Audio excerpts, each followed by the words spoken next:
पुराना सवाल है, बहुत गहरा सवाल है और बहुत पर्सनल सवाल है। जब जिंदगी में सब साथ छोड़ देते हैं, जब अपने भी पराये हो जाते हैं, जब हर तरफ से दरवाजे बंद होने लगते हैं, तब एक ही सवाल उठता है कि भगवान तूने मुझे अकेला क्यों कर दिया। हाँ, ये सवाल कमजोरी नहीं है, ये सवाल सबसे ऑनेस्ट प्रेयर है, सबसे ईमानदार प्रार्थना है। और आज इसी सवाल के अंदर हम उतरने की कोशिश करेंगे। पहले एक बात करते हैं।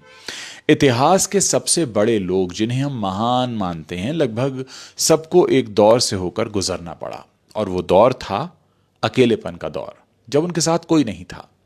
भगवान बुद्ध को ज्ञान अकेले में मिला, बोधि वृक्ष के नीचे।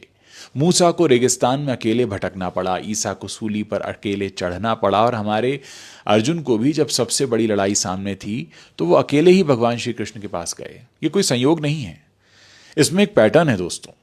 वो पैटर्न ये है कि भगवान जब किसी को तैयार करते हैं ना, तो पहले उसे वो अकेला कर देते हैं।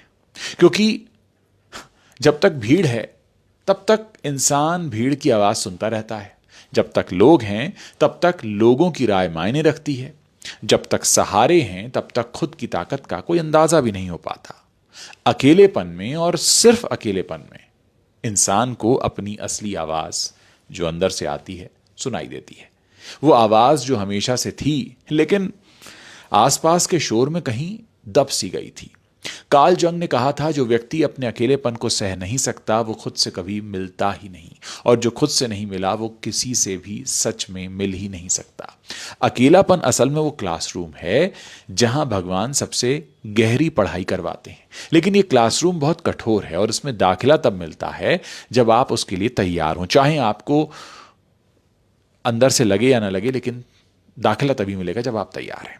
अच्छा, एक सवाल, क्या आपने कभी सोचा है कि जो लोग आपको इस दौर में छोड़कर चले गए, क्या वो आपके साथ रहने के लायक थे? कभी कभी भगवान लोगों को हटाते हैं ताकि जो असली वाले हैं वही बचे रहें, जो नकली वाले हैं वो झड़ जाते हैं, चले जाते हैं। दर्द होता है, लेकिन बाद में साफ दिखता है कि ये जरूरी था। जैसे माली पेड़ की सूखी टहनियों को काटता है, पेड़ को नुकसान पहुंचाने के लिए नहीं दोस्तों, ताकि उस जगह पर नई टहनियां आ सकें। लेकिन एक और सवाल है, क्या ये सब सच में भगवान का प्लान है, या हम बस अपने दर्द को जस्टिफाई करने की कोशिश कर रहे हैं? ये सवाल बड़ा ऑनेस्ट है, और इसका जवाब ये है कि हम नहीं जानते, कोई नहीं जानता। लेकिन ये जानते हैं कि जो इंसान अपने अकेलेपन में टूटता नहीं है, बल्कि उसमें अर्थ खोजता है, अर्थ ढूंढता है, वो दूसरी तरफ एक अलग इंसान बनकर निकलता है। और वो अर्थ खोजना वही फेथ है, वही भरोसा है। रूमी ने कहा था, घाव वो जगह है जहां से रोशनी अंदर आती है। अकेलापन वो घाव है जो, उस घाव से समझिए कि अगर आपने वो नहीं देखा तो रोशनी नहीं आएगी। भगवान आपको अकेला नहीं कर रहे हैं, भगवान आपको भीड़ से बाहर निकाल रहे हैं ताकि आप खुद को पा